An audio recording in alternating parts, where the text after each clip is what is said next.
Welcome back to Man Down Sports, man. Post game, Indiana Pacers, OKC Thunder. Game three is in the books. Indiana Pacers take it home. I think it was a 107-116 final score, Pacers way. And a big game from Matherin off the bench. Halliburton showed up like people has been asking him to show up. So he had a way better game in game three than he had in his previous two games.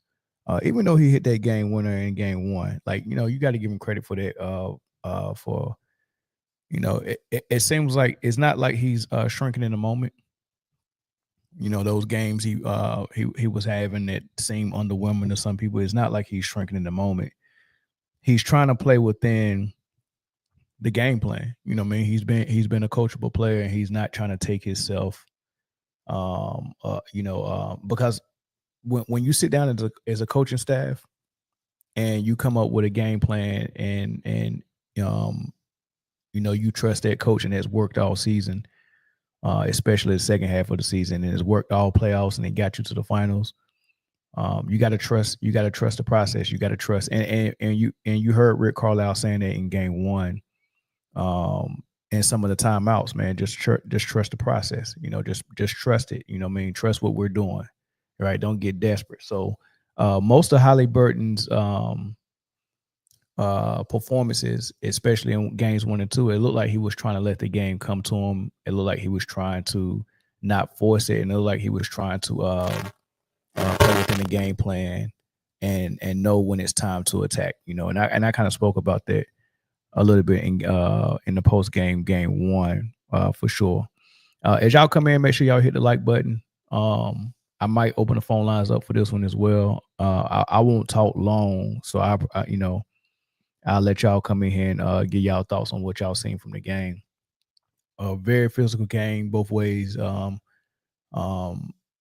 far as the officiating, I think what I expected to happen is in Indiana for Indiana to get more of a benefit of the doubt, more of a leash to play a little bit physical, and they did. And then what I seen from SGA, he didn't get to his spot as much. And then they wore him down a little bit, fourth quarter. Even some in the third, you could see him bent over with his hands on his knees very often. So I don't think he had all of his juice, but that's what's supposed to happen, and but the fact that Indiana was able to attack on both ends of the floor, like they wasn't like playing defense and reacting to themselves getting attacked. They were attacking on defense. Like they played a very attacking defense, much so what we seen from OKC in the first two games. OKC is going to regret letting that game one slip because they could have won both their games at home, and they're definitely making it hard on themselves if they want to win this series. They down 2-1, and they got game 4 in Indiana, and Indiana has momentum. So I expect to see OKC come out very desperate in attack mode, but their game will be close as well. So they're going to have to win a close one. They won game 2 running away. They almost won game 1 running away, but they gave it up at the end. They haven't shown that they could pull out these really close wins against Indiana yet.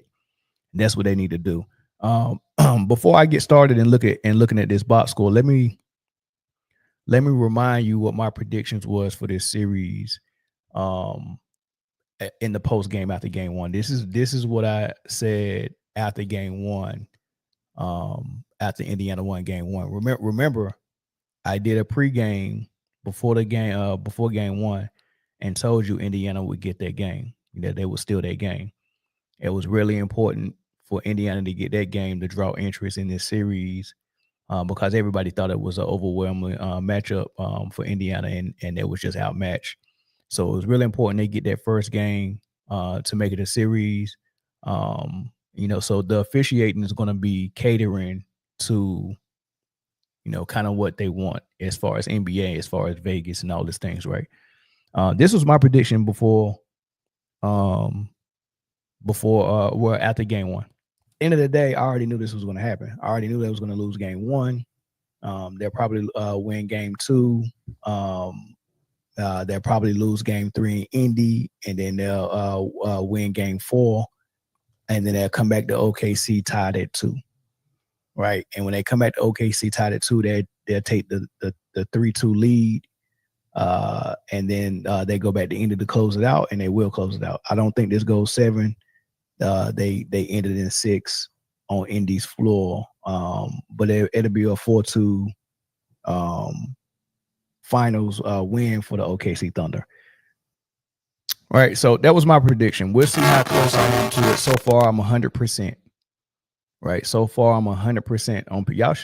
Y'all should have been listening to me, and y'all could have won some money. I was 100% so far.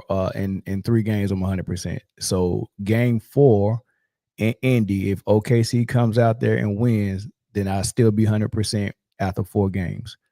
Right. My prediction is no game 7. My prediction is 4-2 OKC, which means this is going to be a very, very, very tough 3 games in a row that they're going to have to win. Right. Take it one game at a time.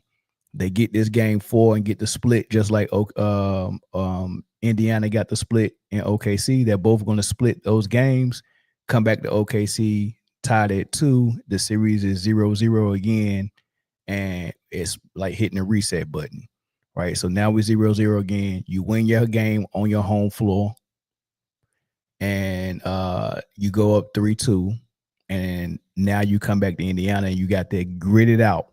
It's got to be the best defensive and offensive game you could play in game 6, and you win that game, right? So I think that's what's going to happen. I will be very, very shocked, right? This is the thing that I'm not predicting, that I would be very shocked happens. If Indy wins game 4 and go up 3-1, I would be very shocked, right? So that's the most shocking thing that could happen. The second most shocking thing is if this series goes 7. But it's more likely that it could go 7 than it is that Indiana goes up 3-1. I would be shocked. I would be very surprised if it goes up 3-1. Now, putting all that aside, the business of NBA, the business of gambling and Vegas, and just getting back to the basketball, SGA didn't have his best performance. A lot of turnovers, 6 turnovers, 4 for Jalen Williams, 6 for SGA. A lot of turnovers. These were the turnovers that Halliburton had last game. He had 5. Halliburton turned it over a little bit too this game 4, but everyone else took care of the ball for the most part. No turnovers from Siakam, none from Nesmith. 1 from Mathurin, who had 27 off the bench. Which was a major difference in the game. If they're going to have to figure out a way to contain Indy's offense. That 3-point shooting is potent. And for them to come out and get out hustled and outplayed by TJ McConnell was unacceptable for OKC Thunder. Very unacceptable. Very uncharacteristics. I mean, he got like 3 inbound steals after they scored. Like just people just throwing lazy passes, right? So the sense of urgency and the focus was not there. Once again, that's 2 games where the sense of urgency and the focus wasn't there, right? So they got to really recalibrate their brain and recalibrate their head and come out here with more focus. I didn't see offense clicking for OKC pretty much the whole night. So it was a shock that they didn't get blown out in this game. Like they couldn't get nothing going. But I mean, they did have a couple of runs. One in the first half when they went up 9, but they went to sleep again, and then they came out in the third quarter after halftime and had a nice little run. Went up 5, and looked like they was about to go up 7. Then they started taking bad shots again. So They missed the opportunity again. It wasn't as bad of a opportunity to miss as game 1 was. Game 1 was just an abomination. They got pretty much nothing from their bench 4 from Hartenstein, 8 from Caruso, 6 from Isaiah Joe. You know, they got 18 points off the bench. Neesmith outscored them by himself. He outscored the entire bench of OKC, right? So these things that they gotta look at film. They gotta look at some film work, and they gotta figure out what they can do. But from the most part, it's just based on what the whistle's going to be for their game, right? I don't know if it's a predetermined whistle where they say, okay, we're gonna. Well, I do know that. Let me just pretend like that ain't what I believe.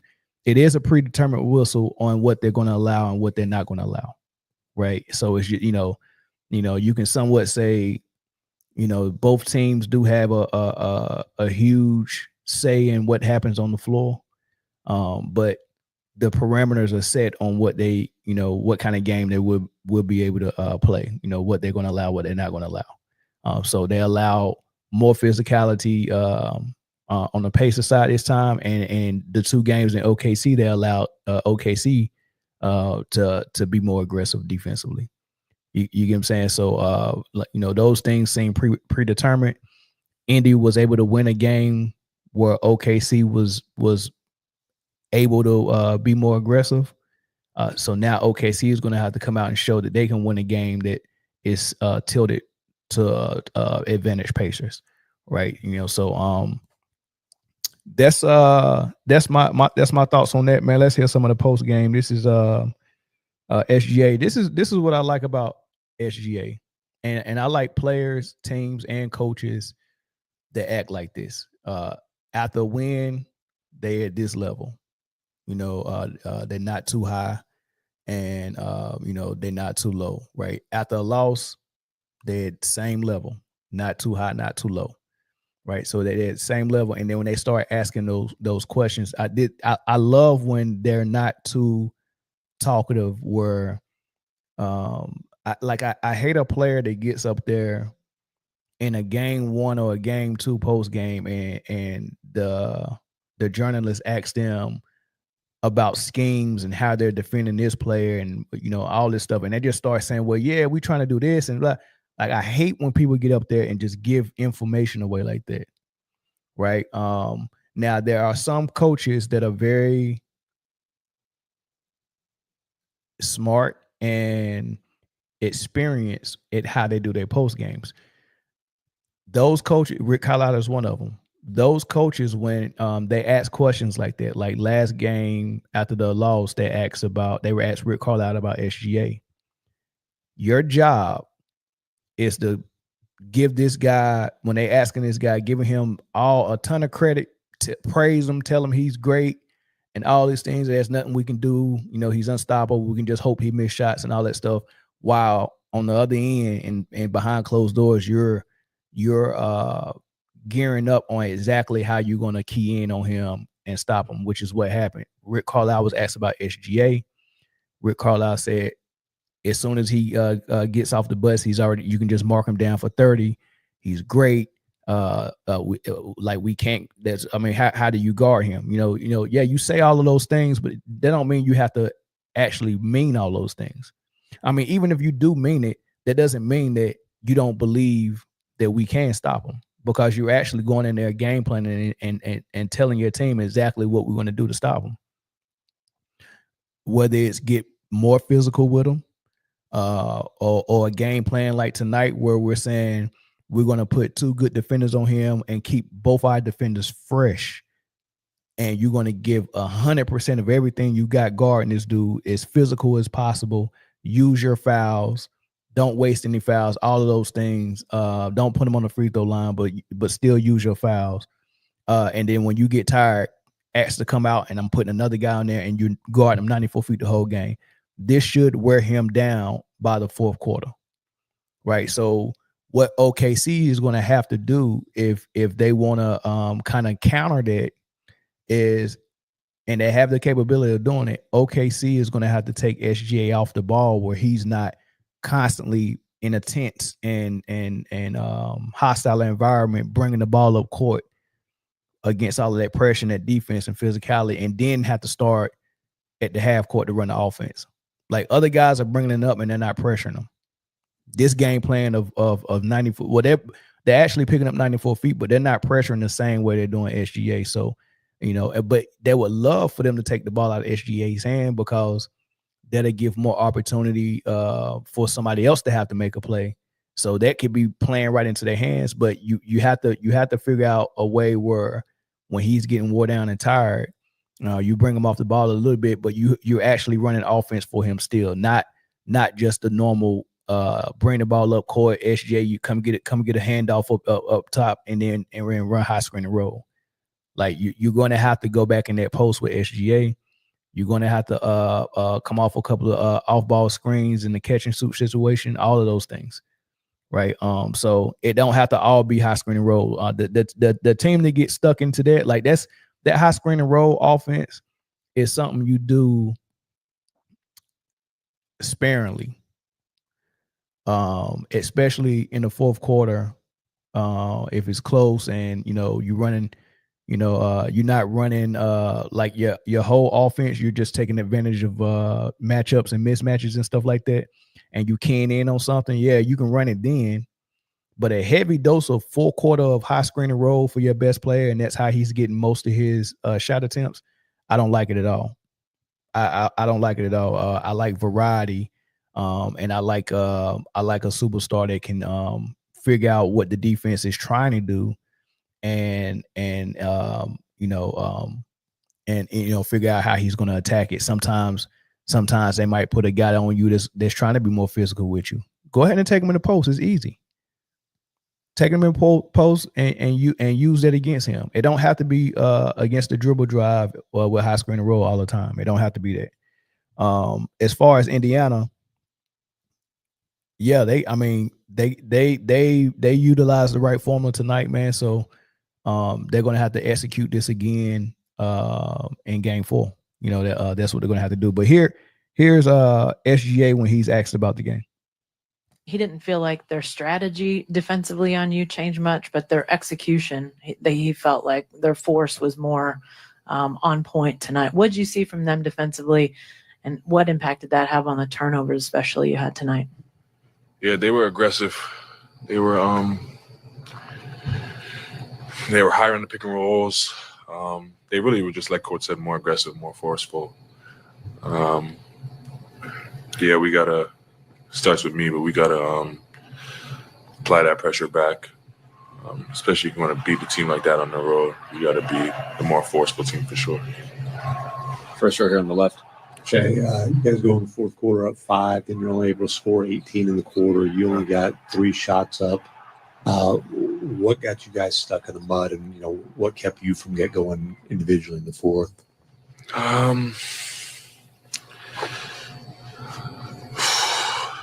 It's hard to say. It's hard to say because I don't see it from like a bird's eye view right now. After watching film, we'll definitely have a better idea. But they were aggressive. They were heavy in the crowd. I'm not sure how many points they had, but it felt like when they scored, like we're going against a set defense, and it's always harder against a set defense. So off the top of my head, those are a few things, but I'm sure there's probably more that we can weave through once you watch film. I love that answer, right? I love that answer. You asking me, what was done and why this and why that and all that stuff, and you want to answer right now, where our normal process is we play the game, we get up, we watch film the next day, and then we find out what we did wrong and what we did right, and how we can fix those wrongs, and how we can make even what we did right even better next game and more sharper, right? You figure that out. So when you asking me games right after or questions right after the post game about what just happened, dude, I was just in the battle. Like I was just in the battle. It's not a lot I can tell you like right now, right? This is you have to do film work. Right. So I love that answer, not because it's not only because it's true, but also because nobody wants to even give an inch of of leeway on information or insight, or even say something that's bulletin board material that the other team could use. You know, I mean, like, people always make that mistake, man. People come to the post game, they feeling good about a win, or feeling down about a loss. And if you're feeling good about a win, you might say something that might ignite the opposing team, right? Miami in the finals thought they had control over Dallas. Then they catch them on camera coughing and mocking Dirk for being sick, and they trying to act like he wasn't really sick, right? Just heard the podcast of Dirk Nowitzki talking to D-Wade about that, and said how it infuriated him, how that sparked him. He said he thought it was disrespectful, and it sparked him, right? You know, and he said I didn't need no extra motivation. I was already motivated. But you know, that did add something to it.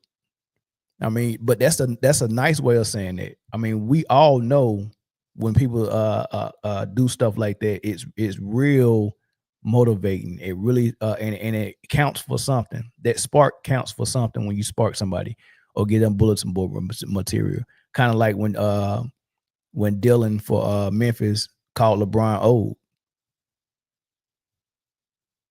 Said it was an old man. Why get him bulletin board material like that? He pretty much lost his position in Memphis because of that. Because when they lost that series, I mean, that was the last time he had a Memphis suit on. That was done with him, man. Go somewhere else. And now he's with the Rockets, right? So those are the ways that you can say things to ignite them. But after a win, but after a loss, you come in there and they talking about, like, what is it they did to you? And then you say something like, well, you know, they wore me down. They picked me up 94 feet. I was tired. Oh, we got them. We got them, y'all. Right. So you like everything is like, this is chess. They're playing chess. Right. So everything is real important, man. You just can't throw words out there because everyone's listening and all of that stuff, man. So the best answer is always look, we just got to get in there and watch film and see what we can see. Right. So that was a smart post game for SGA. Now let's hear how the opposing coach from Indiana, Rick Carlisle, let's see how he answered questions. And get those likes up, everybody, man. Let's get 130 likes in here, man. ASAP, 130. It can't be that many haters in here. I'll accept 10 to 15 haters that ain't go hit the like button, but for everyone else, man, it's 142 in here. We should have at least 130 likes. Hit the like button. Well, listen, this was a great win. We got to turn the page quickly. I mean, there's another game in 36 hours. Second row on the right. Coach over here. What did you think of the defense that Andrew Nembhard and both Ben Shepherd played on SGA tonight? Well, they're giving it their absolute full capacity effort all the time. We have to look at the fouls. Maybe there's some that are avoidable. But look, with him, he's the MVP. You just gotta try to make it difficult, and and we just got to keep platooning people onto him and try to keep our guys fresh somehow. Yeah, I like it. Just keep praising SGA. He's great. He's the MVP for a reason. We can't guard him. We can just do our best and hope he miss shots and all that stuff. But don't come out there and be like, man, look, my game plan worked like a charm. So let me brag about my game plan, which would give them just a little bit of a extra tad of information on the other side that they could use to their advantage. Like you never want to do that. Like, he didn't come out there and be like, yeah, man, we thought that if we pick him up 94 feet and we use two guys to, keep him tied down and stuff like that, and just give your whole game plan up. Now what you gonna do for game 4? I mean, you can do the same thing, but just the fact that you said that, it does something. Like, putting words in the atmosphere, it does something. I don't take words lightly, and I just throw them out there. Like, I I wouldn't do that, right? So I like the way he fielded the questions. I like the way the SGA filtered the questions. The series so far has been entertaining, despite if the ratings are high or not. That just goes to show you we at 70 likes, y'all. We almost there, man. Let's get to 130 likes, man. It's real simple, real easy, man. Just hit the like button. Real simple, real easy. The ratings say they're down, but I think when you're trying to switch from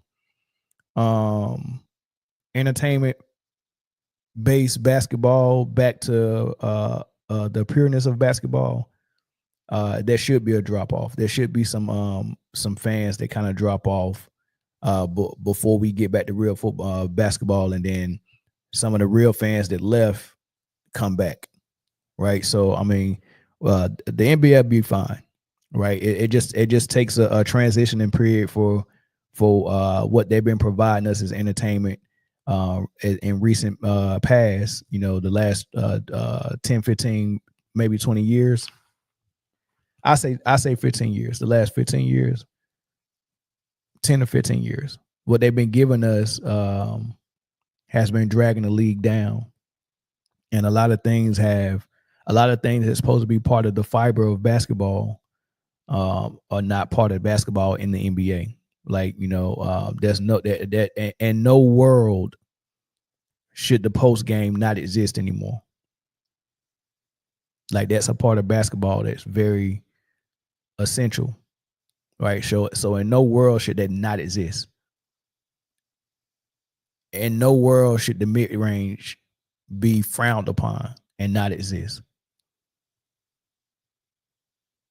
In no world should physical defense not exist. Like, in no world should we discourage big men. Like, big men are almost obsolete. Right? That's not what basketball was built on. Right? So as we transition out of a huge mistake that Adam Silver made by changing what the league was, and we get back to a more pure basketball version of basketball in the NBA, you're gonna see a slight drop off with some of the ratings, but don't be alarmed by it, because the real fans are going to come back. The real basketball fans are going to come back. So and that's what built the league, right? You should be trying to satisfy those people who really love the sport, and not the people who just love the entertainment part of it, because those people are superficial anyway, and they're not gonna last long, right? They're not here for the real game, right? You get what I'm saying? Like, and the reason why I like basketball, and the reason why I did this stream so late after the game is because I had to go watch the Phoenix and Dallas Wings game in WNBA. Paige Bucher was cooking 35 tonight. She had 22 at the half. It was halftime when the game ended. Indiana game ended, and she had 22 already and was 8 for 10. I had to go watch that game. I'm glad I did, man. This girl is phenomenal, man. This girl is phenomenal. She's not even getting no attention with it, right? They're probably not even going to talk about this on ESPN tomorrow morning. Paige looked absolutely amazing. Now they lost, so this team ain't winning yet, right? Of course not. They had the number one pick for a reason, right? Paige was picked to them for a reason. They sucked last year, right? But Paige, I mean, a team with I'm saying, I'm probably gonna say her name wrong, but like what I think her name is number 24, the girl who went off in the All-Star game, and I want to say her name was Omawali or something like that. Dominant scorer. Paige Bucher is on her team as a rookie, and they're looking for Paige's offense, and she looks like the more poised player and the better player. She looks better than a vet that's that good. She's the best player on that team, and it's obvious. And it's low key 35, 22 and a half. And she don't even play with the ball that much. She plays off the ball. right? Minnesota Lynx, they took their first loss today. That was 9-0. They got the leading MVP candidate on it, Nafisa Collier.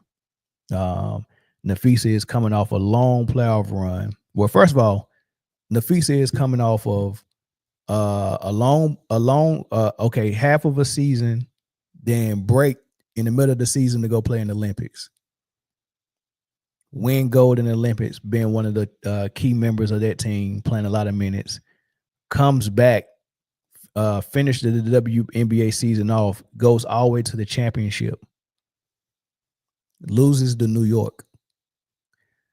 Comes out, they started that league, that 3-on-3 league, and I forget the name of that league, but she's one of the co-founders of it. Started a league working behind the scenes as the business of the league and also playing in it, playing of another season of that, come off of that, come back into the league and run off 9 straight victories, 9-0.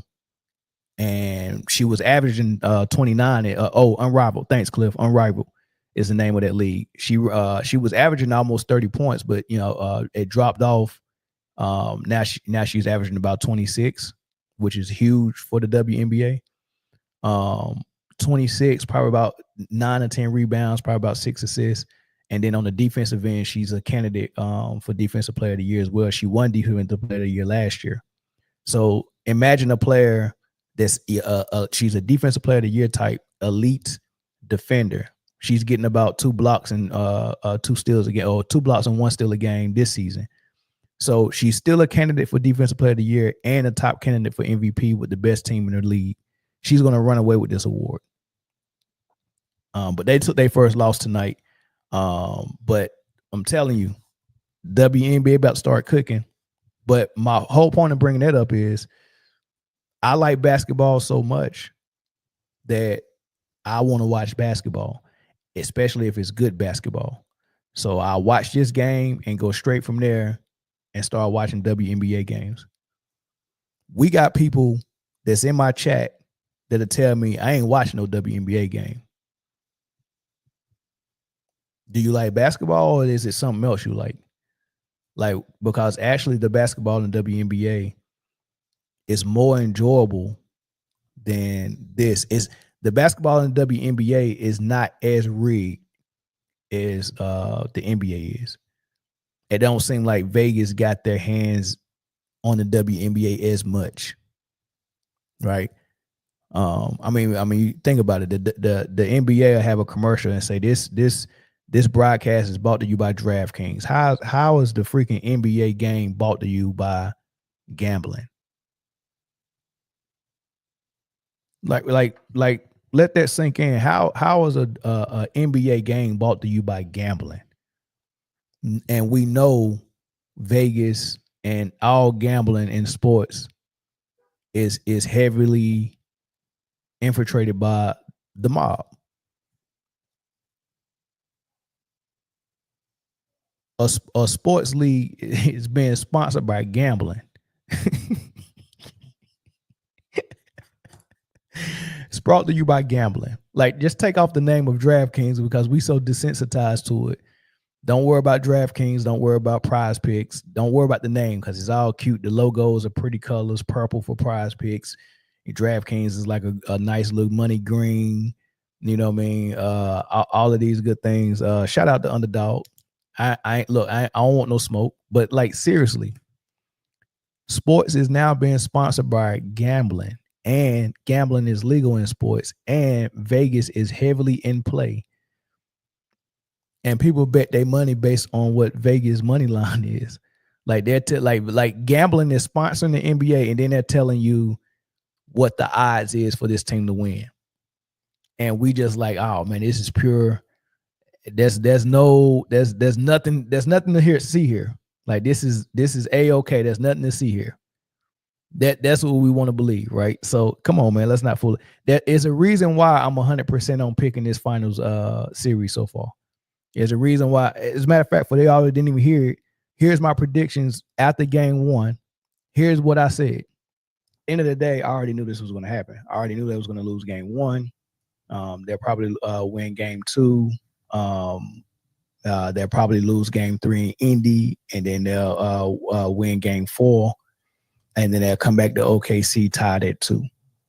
Right. And when they come back to OKC tied at 2, they'll take the 3-2 lead. And then they go back to Indy to close it out, and they will close it out. I don't think this goes 7.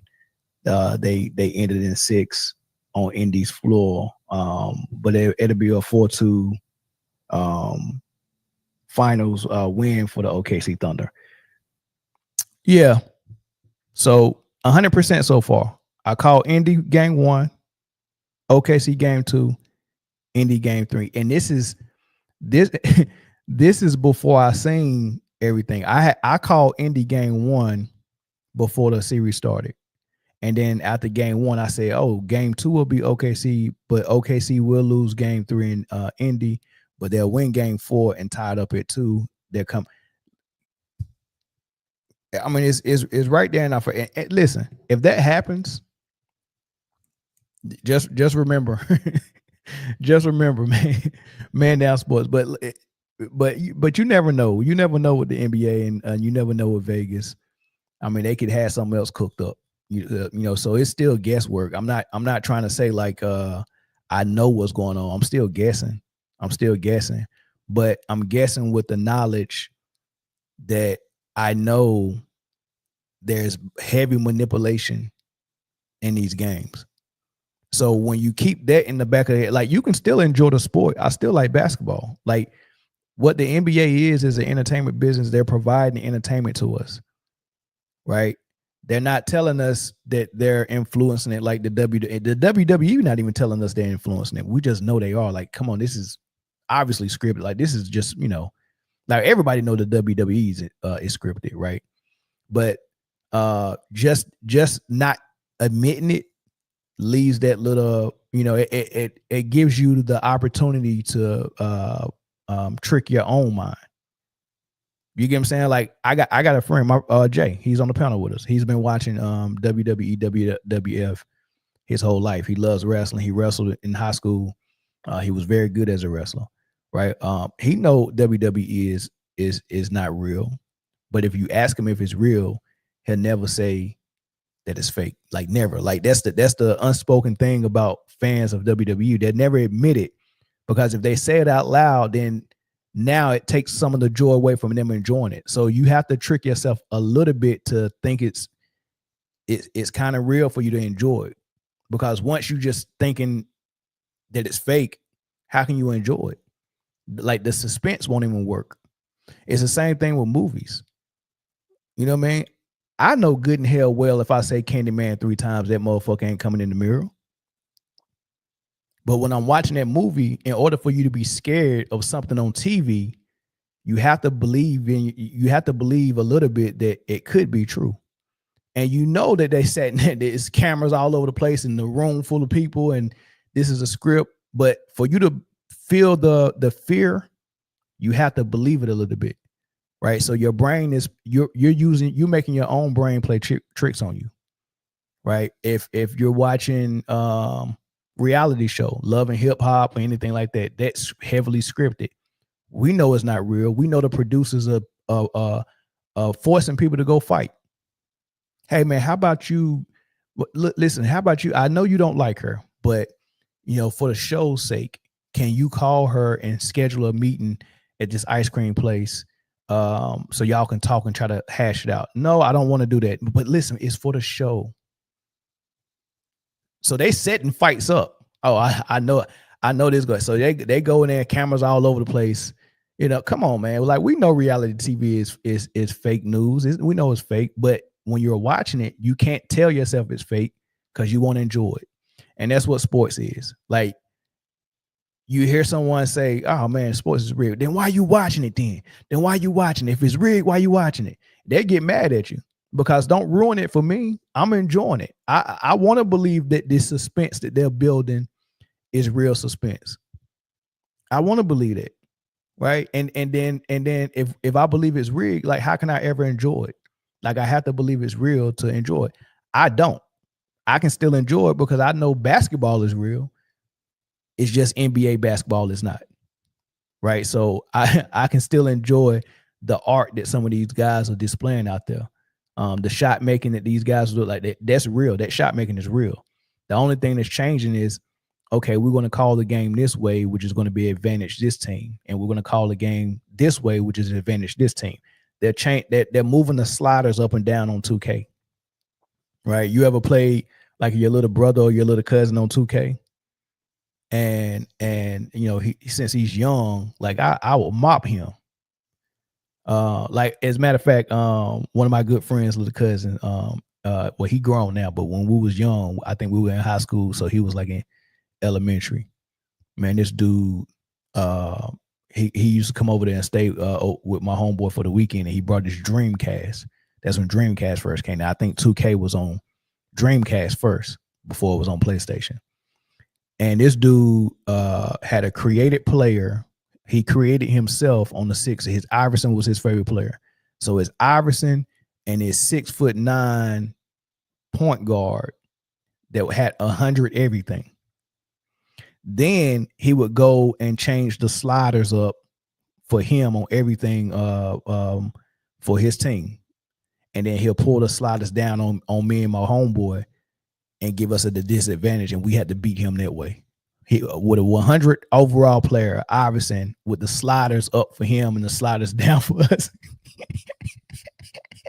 and he used the players and then taught us while he was beating us. And I'm looking at my boy Bird like, I can't tell little Aaron that this is some nonsense, man. Like I can't tell a little kid this. I'm sitting here trying to beat him with these sliders up for him with this perfect player, and he whooping us and then laughing. And I'm like, dude, like, come on, man, don't let this dude whoop me like this, and I can't do nothing about it. Like, at least turn the sliders up even, right? But anyway, the sliders, that's what the commissioner and the head officials are doing. They're just changing the sliders up and down to help facilitate the outcome that they want. They don't always get the outcome they want, because if OKC came out here and just couldn't miss shots, it's nothing that they could have done, right? So in that case, we got to try again next game. We'll come back and we'll do it again next game to see if we can help Indiana out, right? So what I think is going to happen is I think OKC, now that they know what the sliders is at, they can game plan around it better. Okay, so we know we're not getting this call. We know we're not getting this. We're not getting. They're going to game plan better around it. They'll come out. It'll be a similar game in game 4 than it was in this game in game 3. It'd be similar. OKC will probably pull it out. But when they go back to Oklahoma City, they're going to change them sliders again to Oklahoma City. And if they even this game up at 2 and then go back to OKC and they change them sliders, it's going to be the same thing that happened in the Denver series. They're going to go up 3-2. I don't think it'll go 7. When they went up 3-2 last time, Denver came out and forced a game 7 and won game 6. I don't think that happens this time. I don't think we get into a game 7. I think OKC, unless they run out of gas, because now that they're down 2-1, they got to do heavy lifting another game in Indiana. And this team is full strength. It ain't even like Denver. Denver was injured. So it might be too much heavy lifting for them to come out and win 3 straight. So if they win in Indy in game 4, then go to OKC and win 2 straight. Nobody's won 2 straight in this series yet. So the first team to win 2 straight they're going to get control over this series, because if Indy wins 2 straight, they're up 3-1. OKC, if they win 2 straight, they're going to go up 3-2. Right? They're going to have to treat that game 6 like a game 7 and win it on Indy's floor. Right?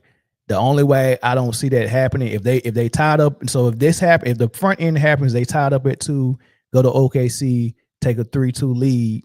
The only way I don't see them closing it out in 6 and it goes 7 games, that's if they did so much heavy lifting to win 2 straight and take control of the series that they're going to be gassed for game 6. Right? So if it does go game 7, it'll be because of that. Troy's let me open the phone lines up for y'all. Troy said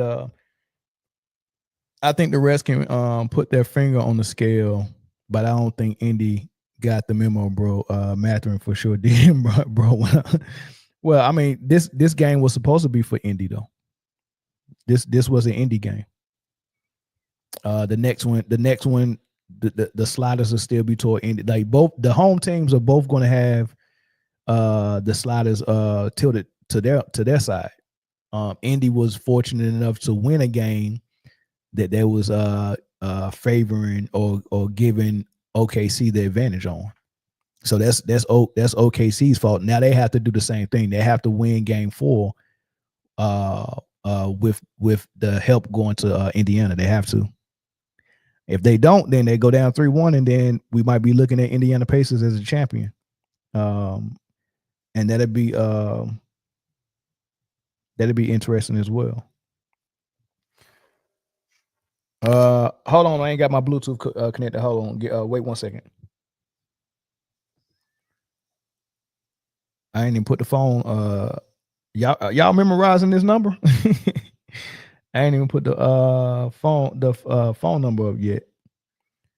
So all right, so let me hook this Bluetooth up real quick. Give me 1 quick second.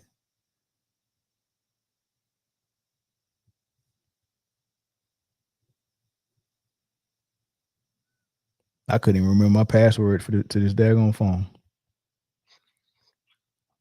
All right, where we at?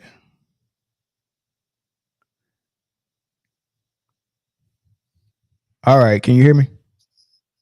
Yes, sir. What's good, man? Good, man. What's your thoughts, man? Calling from Washington. Man, you might be a visionary of the Magic 8 Ball. What you've been saying so far has been what you've been saying so far, but now I believe it. Like we were saying, it is a part of a business. Like if I was a business owner of, like, let's say the NBA, NFL, why would I leave it up to fate? If I can control my business, there would be no way I would just leave it up for anybody. I'll Correct. definitely be under my control. But just to get back to like just some of the game, just watching this game, the only thing I would say like in the fourth quarter that's really been kind of just frustrating is I just feel like Shea, there's been times where he should have the ball in his hands and he's just playing more like team basketball when I feel like he should just be looking to take the game over like when they were down. There's so many times I'm watching the game, I'm like, hey, Shea, you get the ball. You gotta try to just take over. But what else did you think just watching that game? I thought SGA was a little worn down, a little tired. And I think Indiana did a good job of not allowing him to take over and get his spots, man. So I mean, I'm not mad at him for how everything went tonight. Because they sold out to stop him. He still he still was aggressive and took 20 shots and got 24 points. Still was aggressive. So they sold out to stop him, and you know, you just got to tip your hats off to Indiana for playing. Yeah, that's true. Yeah, for playing that physical defense. I mean, listen, we go back in history and we can find games like even the closeout game when Kobe finally beat Boston in the finals. He had a horrible shooting night. Horrible. It was really bad. You talking about game 7 against Boston? Yeah, but he had 18 rebounds or something like that, right?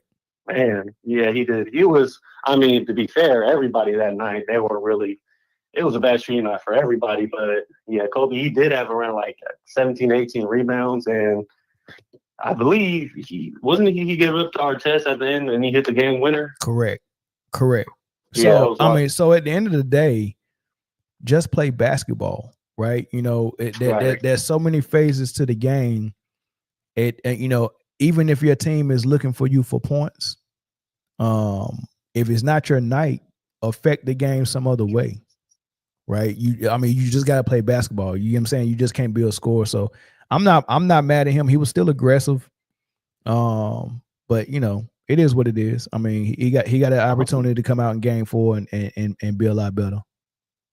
Man, they got to win next game. But Indiana did a great job because last game, I believe when they were running the pick and roll, they were trying to do a hard hedge on him, and he was splitting their pick every single time to get into the lane. Yep. He just get into the lane, either hitting a midi or dishing it out. I think they did a great job on stopping him when he was trying to split Real good. the screen. I didn't see not one successful time that he split it and got something good off of it. You know what I mean? I think my bad. What was you saying? Nah, he tried to split it one time, and Turner did a really good job of tying him up. It was a jump ball. One time he split it, and it was a steal. One time he split it, and he almost lost it. He gained control over it again, and had to pick the ball up and pass it back out. And one time he split it, and they kind of stayed on him when doubled him, and he traveled at the free throw line. Right. You get what I'm saying? So like, yeah, they did a real good job.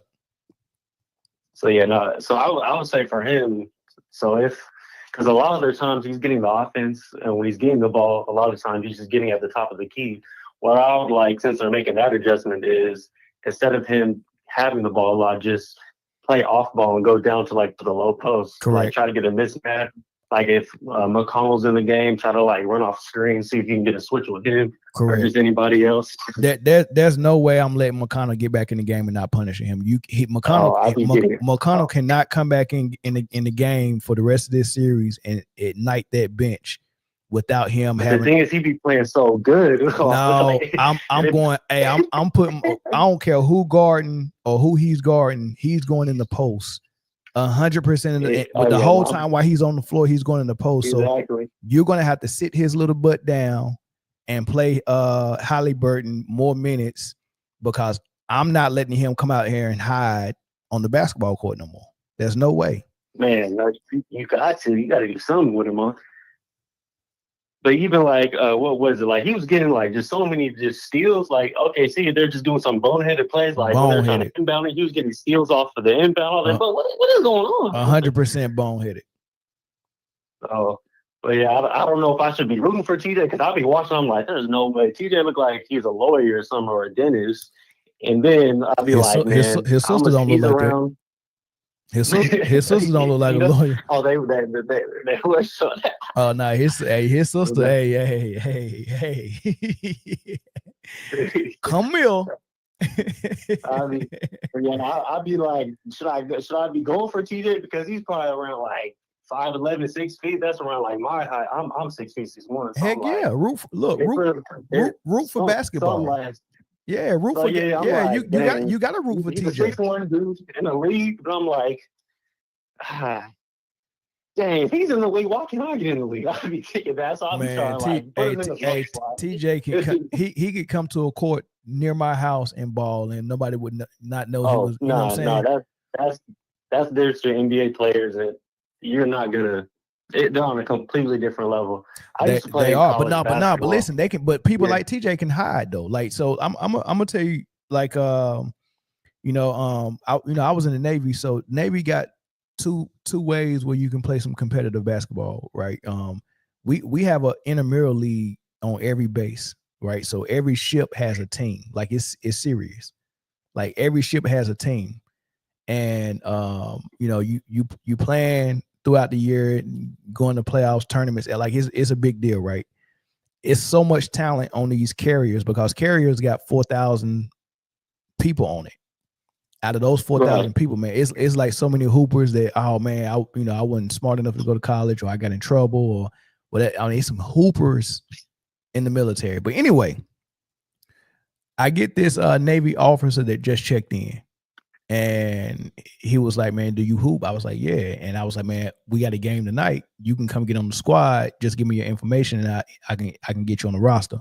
He comes out there. He's really good, right? Me and him play real good together. He's a guard, right? Then I was like, dude, what did you play at? And he was like, oh, I play, because he's an officer. I played for the Naval Academy, which is a whole different thing. The Naval Academy is like it's a college. Right. So like that's real. So he 4 years in the Naval Academy. I was like, man, that's no way. Because the first game that we played, I felt like I was better than him. I was like, there's no way he got a scholarship to the Naval Academy to play the hoop. I said, man, I'm better than this dude. And then the all Navy tryouts came. Right. I played with this dude like 5-6 games and thought I was better than him. He was good, but I didn't think he was better than me. The all Navy tryouts came. He tried out and made it, and I was like, oh shoot, okay. Then he went to the tournament. The all Navy tournament is every armed forces in America goes to a country and plays every armed forces from the other parts of the world, right? So Dang, it's like that. yes. So it's Army, it's Army, Navy, Air Force, Coast Guard, all got teams, and Marines, and that they all send all Marine team, all Navy team, all Army team, all Air Force. They all send their team of 12 with coaches and stuff like that. The coach that coached my team on the ship, he was one of the coaches that went. So he made it as a coach, and my teammate made it. And I didn't try out because I work in engineering, and they wasn't going to approve for me to go. But when he made it, I was like, golly, I think I could have made it, right? So he goes. And when you play the all Navy tournament, you know what they do after the tournament? They make another tournament called the All Armed Forces tournament, and they only take 2 people off of every team. So 2 from Army, 2 from Navy, 2 from Air Force, 2 from Coast Guard, 2 from Marine, and they make the All Armed Forces team. He made that team. Dang. And I was like, what the fuck? Like, is this dude this good? So He can't be that nice. Yeah. I'm gonna see if I can find him on Facebook and get him on the show, man. I ain't talked to him in years, but and he raps too. He was a Christian rapper. He cold. But so he made the all Navy. Well, first of all, he played for the Naval Academy, made all Navy and then all Armed Forces, and was lighting it up. He said he was averaging 5 to 6 threes a game he was hitting. So when he came back, I was like, dude, Kwame, I didn't know you was that good. Like, why? Like, what are you doing when you play for the ship? And he was like, nah, I just play my part. It was your team and all this stuff. So he didn't even turn up. He just came out there and just played. He blended in. He blended in. Man. He blended in with me for 5 games, dog. And he's 10 times better than what he was showing. So my point is, if TJ McConnell goes to a court, unless somebody pisses him off, he's not going to turn up. Oh no, he'll go the same. He's not going to turn up unless somebody pisses him off and be like, blah blah blah, and then it's go switch, and then you go see how good he is. So I mean I just learned that it be dudes that really be good, and there's no point for me to turn up. NBA guys are no joke. So I'm from Vancouver, Washington, but Vancouver, Washington, a lot of people don't know where that's at. I'm probably like 5 minutes away from Portland, Oregon. So we have a lot of guys, like we'll have like this one run. It's called, you probably never heard of her. Her name is Ashley Corral, but she used to play in the WNBA, but she just trains a lot of like WNBA players, and there'll be like pro runs there. So what we do is at the pro runs, it'll be a lot of guys show up, like pro players, college, some G League, some NBA, like Mike James will show up. You know who Mike James is? Yeah. He, point guard, played for he played for a bunch of teams, but yeah, I like Mike James. Yeah. Overseas. So he's from Portland, so he'll show up. You talking about the Mike James that's still playing now, the short one, the light skinned one. Yeah. Oh, Kevin Durant's best friend. Yeah.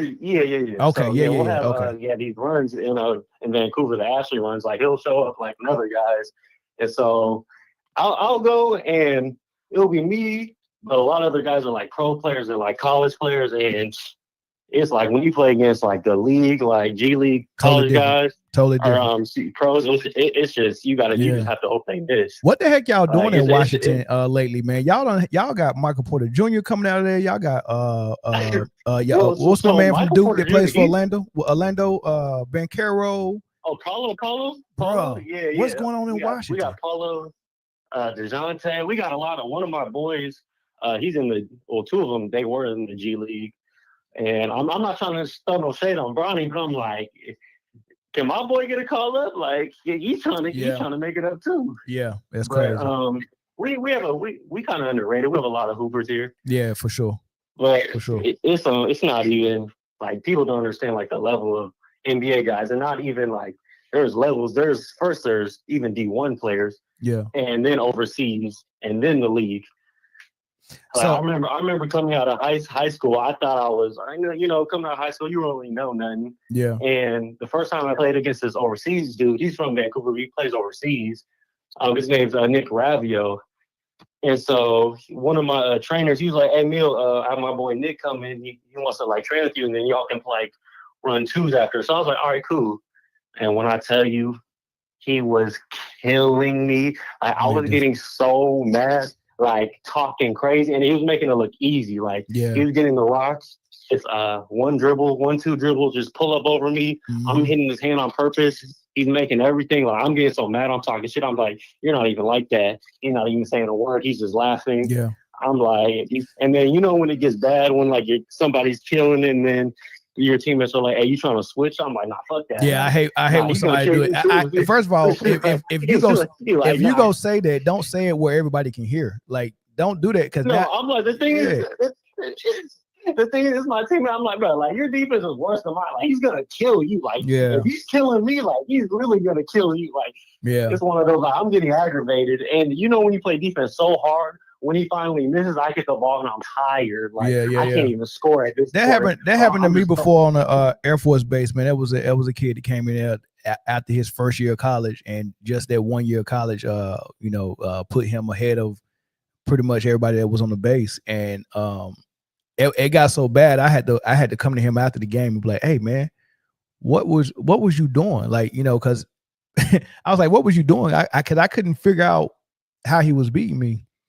And he told me, he was like, "Oh man, my coach told me, it's almost like it, like you can play off instincts when you playing playground basketball. You can survive off that, but at some point it becomes a thinking man's game where you have to be able to read something and react to it really quick." And he said the only thing I was doing was, as soon as I came up court, I saw your high foot. Whichever foot was the highest is the one I attacked. Right.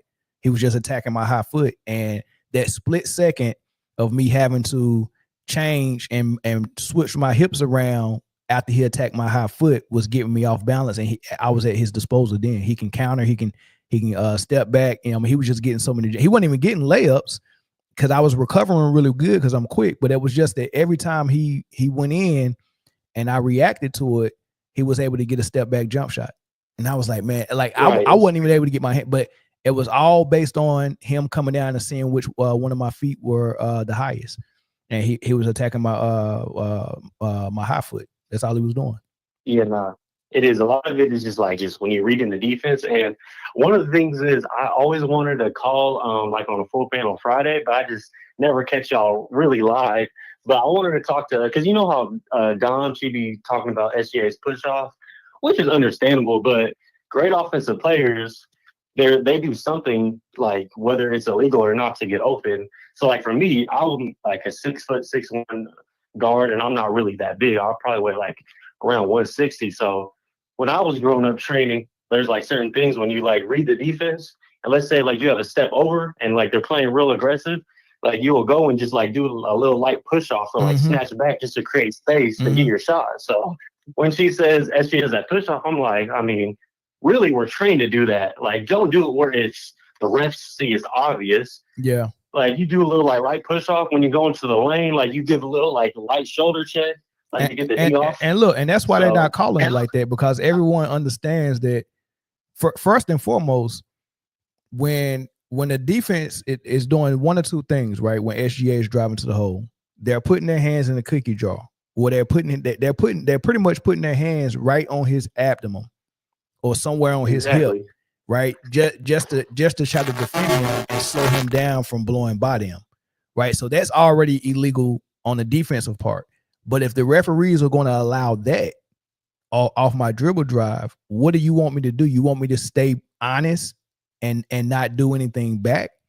So if your hand is on me, I got the legal right to knock it off, right? Right. So when you're driving and someone is going to lean on you with their whole body in their chest and bump you, right?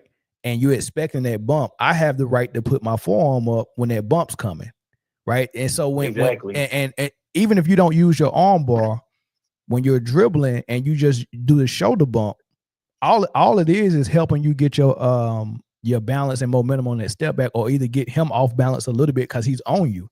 Get him off balance a little bit, then step back. And it's almost a rhythm thing. It's not gaining. Yeah. It's not really gaining an advantage or offensive fouling. It ain't really like that. You know what I mean? It's just, I don't know. It's really natural once you start playing against aggressive defense. It's really natural. Somebody's on you. You're not going to just keep dribbling and have your arm right here at your waist like this. You know what I'm saying? I'm just going to keep my arm right here and let them reach in and just keep dribbling. Who's going to do that? No, that arm's going to come up. The arm's going to come up, man. And if you too close inside of me, I'm going to get you off of me.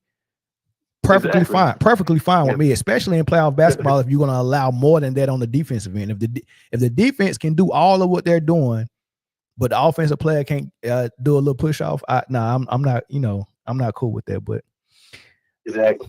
And I got. You mind if I say one more thing? Yeah, go ahead. It's about y'all military people, y'all, because I'm from Vancouver, but I stay in this city, Olympia, Washington. It's about like an hour from Seattle. An hour from Seattle. Oh, how close are y'all to dang, what's the Navy base at? It's in I had to catch a there's one in it's like Tacoma area. Not Tacoma, it's somewhere else. Man, where is it at? Anyway, go ahead with the story. I'll figure it out. Yeah, so there is a base. It's about like around 30 minutes from here. It's like in the Tacoma area.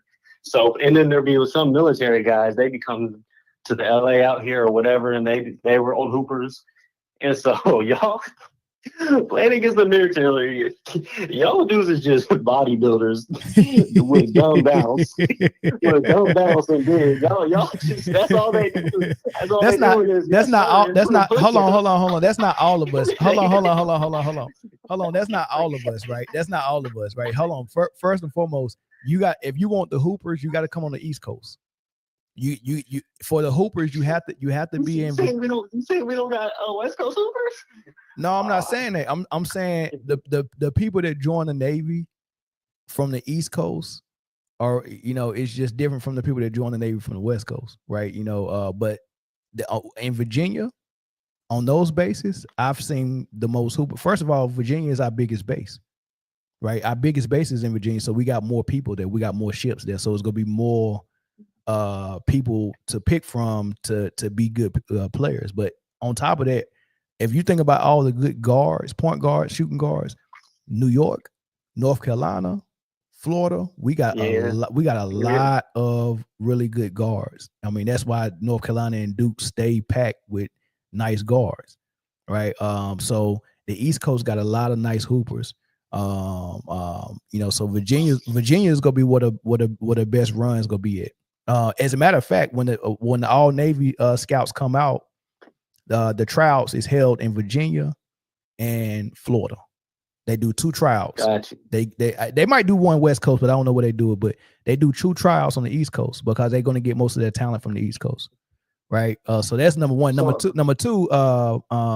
The base is Bremerton. In Bremerton, Washington. That's where the Navy base is at. Bremerton, Washington. Yeah. Oh, got you. Yeah. So, and look, I went out there to do a training, and man, bro, when I had to drive my car on the ferry to go to the next island, I was like, you got to be freaking kidding me. Hold on. So they kept telling me, that was like, yeah, you got to drive to the ferry. I thought I was going to park like in the parking lot and then get on the ferry. And then hey, when I got there and I seen how huge that ferry was, it was like, you drive your car on the ferry. You drive across it. Yeah, and you park on the freaking ferry and the ferry take you over. And listen, I'm telling you, man, the view of the mountains and the scenery and the water and the cloud was beautiful in Washington. It kept raining. It wouldn't stop raining. I got sick when I was there. Yeah, we do got that rain. Yeah. It is aggravating. I did ride past the house where they filmed the Goonies. I rode past that house. You ever seen that? What was it? I haven't seen the house. Yeah. That house. Yeah. The house where they filmed the Goonies is still up. Yeah. So you probably wouldn't pass like Woodby Island or them. Yeah. Because I think so the base is on Bremerton, but I had to go to another base, and I can't remember where the other base was at. It might have been Woodby Island. I think it was Woodby Island. Yeah. Yeah. So But yeah, it was a good time out there. It was right before COVID, and I think the first COVID case was in Washington. And I think I came back over here with COVID before we all knew what it was. Man, I remember, COVID, that was the time. Yeah. I was training in with one of my trainers at this high school, and they had everybody, they just made a big call. They're like, yeah, everybody got to leave. I was like, oh, Mm-hmm. Yeah. But appreciate you for taking my call, though. No doubt, man. It was good to talk to you, man. That was dope. Yeah. All right, for bro. sure. Yeah, have a good rest of your show, though. All right, you too. Appreciate it. Yep.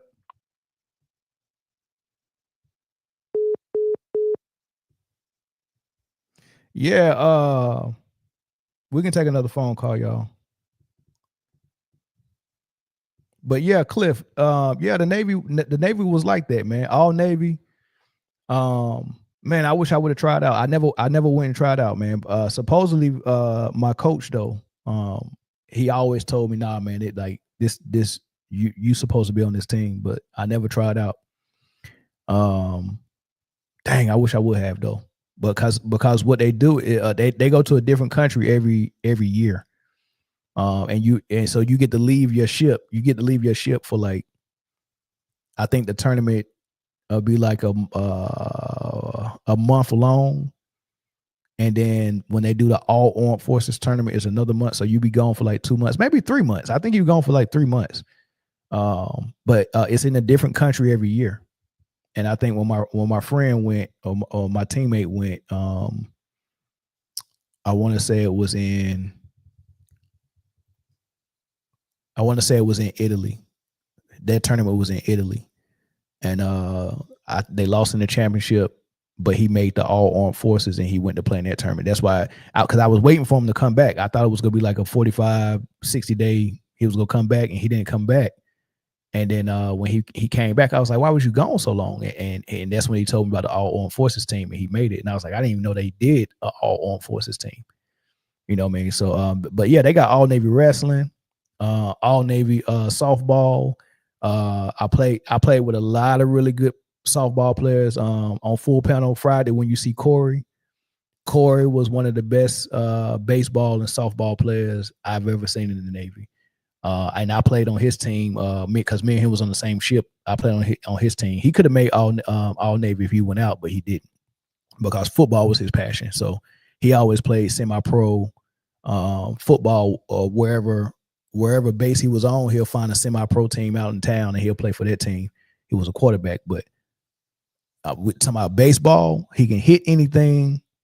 His arm was unreal. His glove was sick. Everything. So he was one of the best softball players I played with. And then there was another guy named Ant, last name Cousins. I was stationed with him, and I played on his softball team in Virginia, but he was all Navy as well. Bruh. Hey, it's some talent in the freaking military, man, for sure. We had another guy that was on the George Bush. His team was really crazy. He made all Navy, and then he hit a growth spurt. Like I seen him when he first came in the gym, when he first started hooping, and we used to dog him and his friend, right? But that was young. You could tell they was like 18, 19. And he made the all Navy team. So I didn't see him for like three months, and then my ship left, and then when my ship came back, his ship was gone. So I didn't see him for like maybe a year or two. The next time I seen him, he hit a growth spurt. He went from 6 foot to 6'4", and was just jumping out the gym, nasty. And then he requested to get out of the Navy. He requested an early out of the Navy because he got a scholarship to go to Baylor. I never heard of him after that.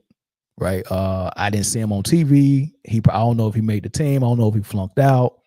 None of that. I don't know what happened, but the dude was nasty. He was good, man. He was really good. It's so many people, man. It was a dude named Christian that he was like 6'6" and built like Julius Peppers. And how he got in the Navy was because he was from Louisiana, and he was going to, I can't remember which college in Louisiana. It wasn't Louisiana Tech or Louisiana State or nothing like that. It was like Was it Marshall? Is Marshall in Louis? Was Marshall at? I think he went to Marshall. I don't know where he went, but he was a defensive end. And when Katrina hit, because he was married with kids. When Katrina hit, he got displaced. The school was jacked. Marshall's in West Virginia. What school is Green that's down there? I don't know. I gotta remember what school it was, but he got maybe it was Marshall. Maybe he did go to West Virginia, but no, that couldn't have been there. I don't know what somehow he got displaced by the Katrina, and he ended up joining the Navy from there, and that's when I met him. But he was cold at basketball too, cold. But I would have loved to see him play football. But all they don't have all Navy football though. You know what I mean? So his football career is pretty. Oh, Tulane, that's what it was. Thanks, Jeff. A green team, yeah, Tulane. He went to Tulane. Yeah, so and played DN out there, man. I wish I can find y'all making me reminisce, man. I wish I can find these dudes, man. There was another dude named Cherry that was from North Carolina. He was real good. He was on my team. He got kicked out the Navy because some female. He went to go holler at some females in P-Town in Portsmouth. Who from P-Town out here? He went to holler at some females in P-Town and they backdoored him. So he met the girl at Military Circle Mall, got the number, set it up, and they was setting Navy dudes up back then. Because they felt like Navy dudes had money. So he went to go meet the girl, and as soon as he pulled up, the dudes pull up on him with the gun, try to rob him, and he fought. And he was a GM. He was a gunner's mate in the Navy, so he knew he worked with guns and all that. So he was a different, you know what I'm saying? So he wasn't scared when he saw the gun because he worked with guns all the time. He was a gunner's mate. He done shot everything. Everything the military got to offer, he done shot it. He know how to shoot it. He know how to take it apart, put it back together, all this stuff. But he was just a regular cat. Man, they ran up on him, had the gun. He grabbed the gun, wrestled it, shot both of them. Right. There was, it was self-defense, but he still ended up getting kicked out, even though he didn't get no jail time or nothing like that. But the Navy put him out. So I don't know the whole story on why they put him out, but that's what happened. But he was nice too, man. Hey, what's up, caller from Arizona? Hey, what's up? What's good? It's good. I want to talk about that game real quick. All right, let's go. Shane looked like Kobe tonight now, did he? Kobe in Game 7 against Boston. Yeah, I mean, give me 1 second. Let me turn this off. Okay. So I just want people to keep the same energy, bro, because people want to jump off the bandwagon with Ant because he had a rough series or a rough couple games against all-time great defense in the Thunder. Meanwhile, we leaving out the fact that Ant is 23. Shea is in his prime. Mm-hmm. He should be ahead of the curve as far as with Ant. Shea wasn't really doing nothing at 23. I don't even think dude made the playoffs. Shea was averaging 30 points at 23. I know. Yeah. I mean, okay. Yeah. But he didn't make the playoffs. He was voted 5th in the MVP race at 23 and was averaging 30. He was 5th in there at 3 years ago. Yes. Okay. I don't know if that's true or not, but either way. If not when he was 23, it was when he was 24. It was either 2 years ago or 3 years ago. He was 5th in MVP race. It had to be 2 years ago because I don't think he was doing that at 23. Yeah, but he's been averaging 30 for the last 3 years. Yeah, I mean, but it's aesthetically not a very pleasing style of basketball. But that's a personal opinion. Yeah, I think that's personal. Yeah, but my thing is like people want to jump on Ant. I don't know why people get mad when certain players get compared to their favorites. They immediately wait for them to fail so they can jump on them like, oh, I told you he was overrated, or I told you he's not this or he's not that. Like, come on, man. Let the man's career flourish. Kobe wasn't a finished product at 23. Hold on. Is this a call about Ant-Man or is this a call about SGA? It's about both. Well, SGA he's still in the series and he's still in the playoffs. Let's talk about that. Let's not talk about somebody who got put out. He's supposed to win this series, though. That's the difference. Like, he's supposed to beat the Pacers. Timberwolves weren't supposed to beat the Thunder. Okay, so what that mean? Are you talking about the game tonight, or what are we talking about?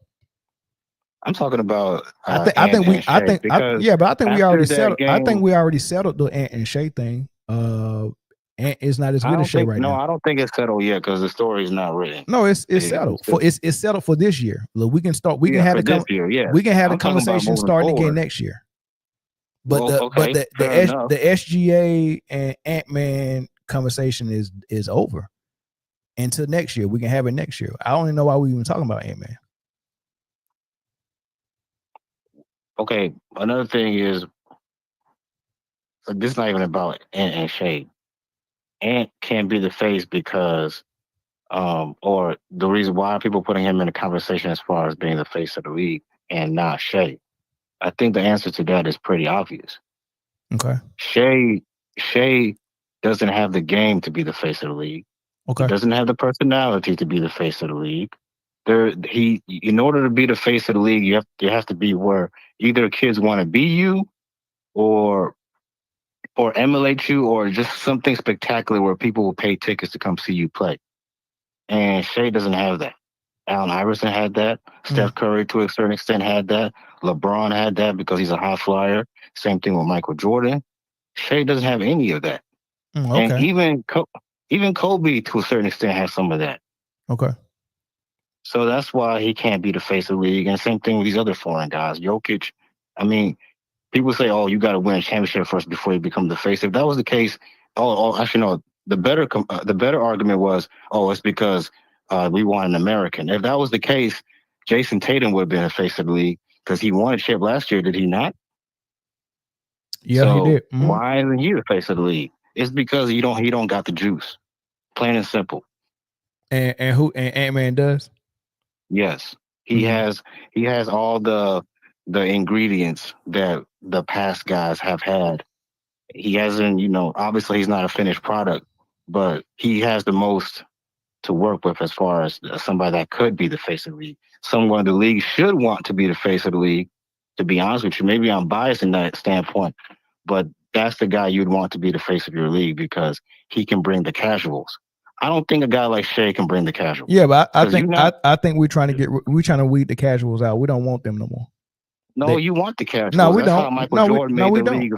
No, we don't. Yes, you do, because that's how Michael Jordan. That's how Michael Jordan made the NBA a global league. He brought the casuals. Nah, we don't want them no more. They can go. Come on, man. They can how you gonna grow the league without? I know people don't like casuals in any sport, but that's how you grow the league. You got to have them. The league not growing. The league is in a decline. It has been for the last 10 years. Yeah, and you know why? Because you don't have that one guy. Like every time. No, the reason why is because what Michael Jordan did for us. And I just take your logic. He was a guy who had all the pizzazz, who had all the moxie, who had all the image and all of that stuff. Same thing that was going on with Caitlin Clark. She got all the appeal to bring the casuals. Here's the issue. Michael Jordan had all of that while being the best player that we've ever seen. Right? Right. Now, what the WNBA has a problem is the person who has the most appeal has about 12 to 15 players better than her. So now how do you market someone who's not the best player? Right? It was easy with Mike because he was both the best, not just the best in the league, but the best we've ever seen, and also had all the other stuff that people like you said, the casuals. Now with Ant-Man, you say he got all the other stuff, but SGA is better than him. Yes. So you want to market. So you're trying to market a player who got all the extra sauce like a Vince Carter has, but the whole time Kobe's a better player. So how do you? So now what the WNBA has to do is figure out how we can help Caitlin Clark, who's not the best player in the league, win, because you got to win at some point. Then we got to figure out how to market someone that has 10 players better than her. Asia Wilson, the Physicality, I mean, the rookie Paige Bucher is better than her. For now. Or is she though? Juju Watkins, when she comes out, is going to be better. Yeah. Right. So how do you market the most popular player who don't have the best game? Right. So that's the issue. And then that's what happens. And that's how you lose fans, because you're forcing somebody down my throat. You're lying to me while I'm watching the TV, telling me this is the best. And I know she's not. It is forcing it. You don't think they forcing Caitlin Clark down people's throat? No, because the people naturally gravitates towards her. That's why she's popular, bruh. If the people didn't click, let me ask you this: did you know that Paige scored 35 tonight? No, you didn't know that. All right, that's a problem. That's a problem. If Caitlin scored 35, you would know.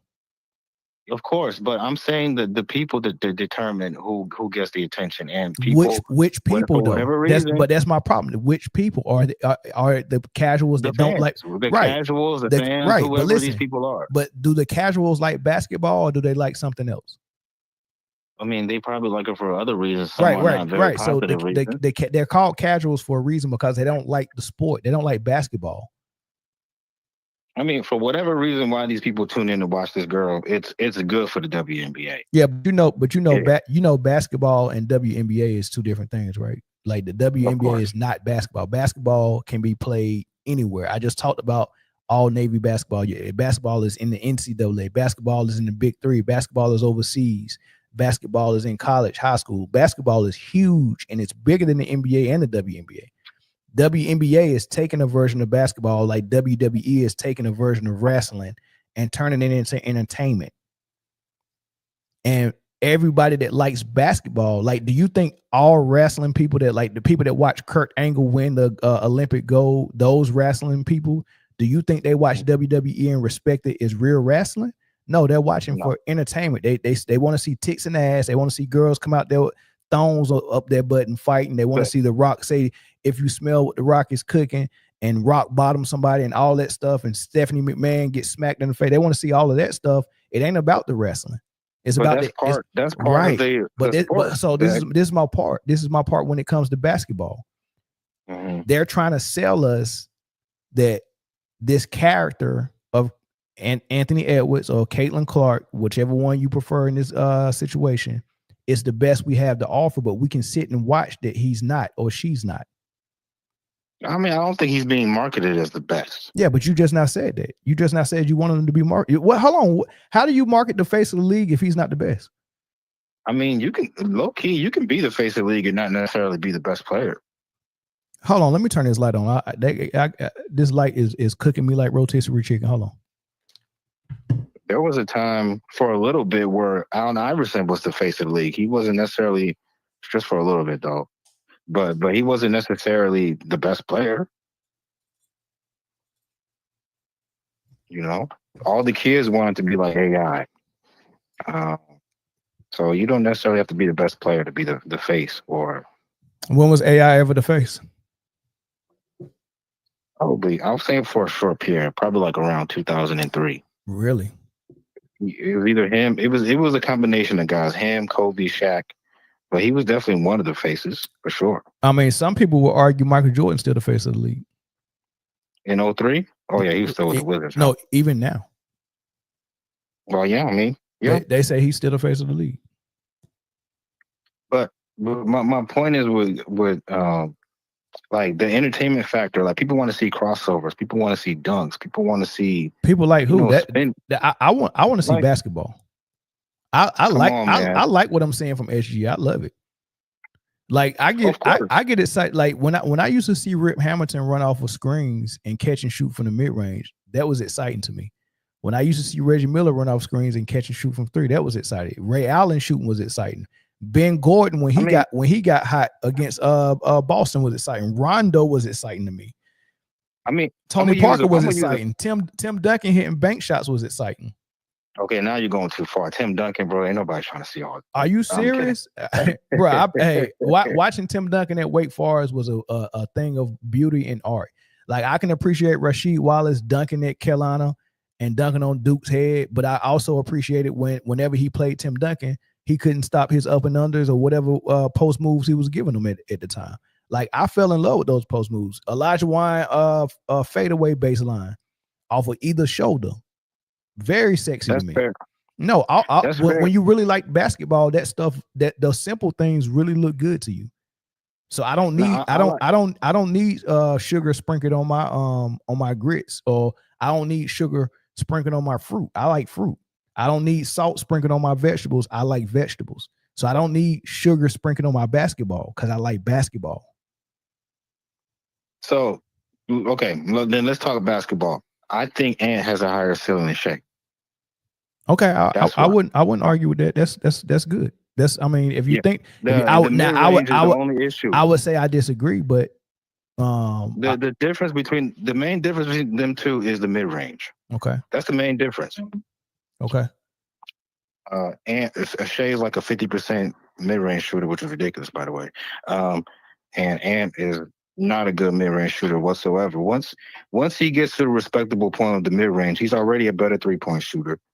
I mean, the sky's the limit. Yeah, but being a better 3-point shooter, in order for you to display that, you got to shoot a lot of threes. And if you're shooting a lot of threes, you're still going to fall into that trap you fell in against OKC in this conference finals. So him shooting threes, I like Jordan's way of explaining this. He said, I never wanted to develop my 3-point shot too much because then I start shooting them more. And if I'm shooting them more, I'm not doing what I'm supposed to do as my team's primary scorer of getting into the paint. Right. Every time Ant-Man with that type of size and athleticism and speed and leaping ability takes a three, that's a possession that he let the team off the hook, even if he makes it. Yeah. So as long as it's not just the mid range that separates SGA from Ant-Man, it's a state of mind. The state of mind for you to say, I want to shoot more threes this year, and you shoot more threes than even Steph Curry, is insane. Nobody should shoot more threes than Steph Curry. I think that's a team thing. That's a team doctrine or a philosophy that they made him do that. Well, no, he said it. He said it when he was at the Olympics that he was going to shoot more threes. So I doubt the Minnesota coaching staff was at the Olympics with him. Well, he needs to watch the old film with the old heads. That's not the way to play, in my opinion. Yeah. Anyways, that's really the gist of what I had to say.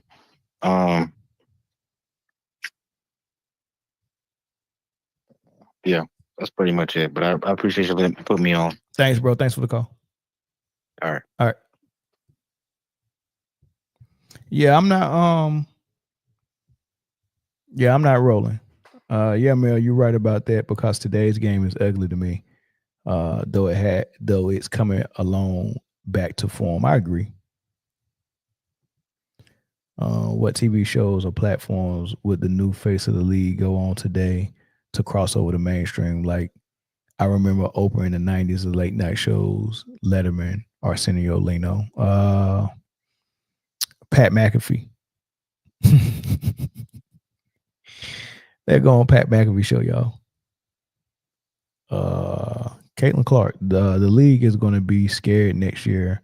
Kawhi is healthy and has a full off season. Yep, he got to stay healthy though. He got to stay healthy. Yeah. He didn't really get to the game part. Caller is contradicting himself in the next sentence. I didn't even put the phone lines up. Phone number is right there. Let's get one or two more calls, and we can end it. Just to remind y'all, the game, I'm 100% on this series so far. End of the day, I already knew this was going to happen. I already knew they was going to lose game one. They'll probably win game two. They'll probably lose game three in Indy, and then they'll win game four, and then they'll come back to OKC tied at 2. Right, and when they come back to OKC tied at 2, they'll take the 3-2 lead, and then they go back to Indy to close it out, and they will close it out. I don't think this goes 7. They ended in 6 on Indy's floor, but it'll be a 4-2 finals win for the OKC Thunder. Yep, 100% so far. It's going just as I predicted. What's good, man? Down in live chat. Nice Carolina helmet. You must be an ACC fan. No, I'm from North Carolina, so I like to represent. The only helmet I'm missing is a Navy helmet. I need a Navy helmet, and I can get one. However, the one that is available, I don't want that one. That's a plain one. I want the version that got the anchor on the side. I guess it's like a limited edition version. I need that Navy helmet, man. I seen one on eBay, and I don't trust eBay. I've never bought anything on eBay, so I don't trust it. So I don't know how I'm gonna get one. I think I'm gonna have to. Hey, where's Big Al Master Chief at? You listening, Big Al? I might have to contact somebody in the Chiefs mess and find out if I can get a Navy helmet, man. And I bet I can, because the Chief mess is the best fraternity on earth. Well, Illuminati might be first, then the Chiefs mess.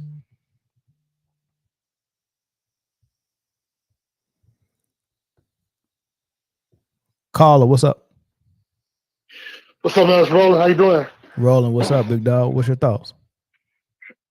So, I wanted to ask you about the face of the league thing. So I've seen you for a while push SGA as the face of the league, and then I even saw that dude Ticket TV say it recently that SGA is the face of the league.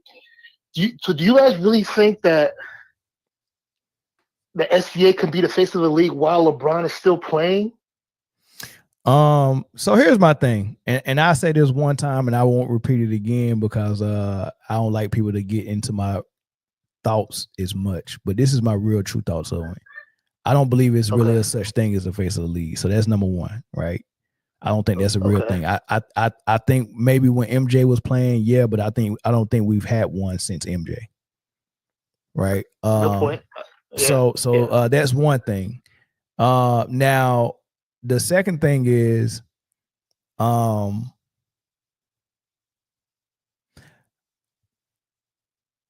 I don't think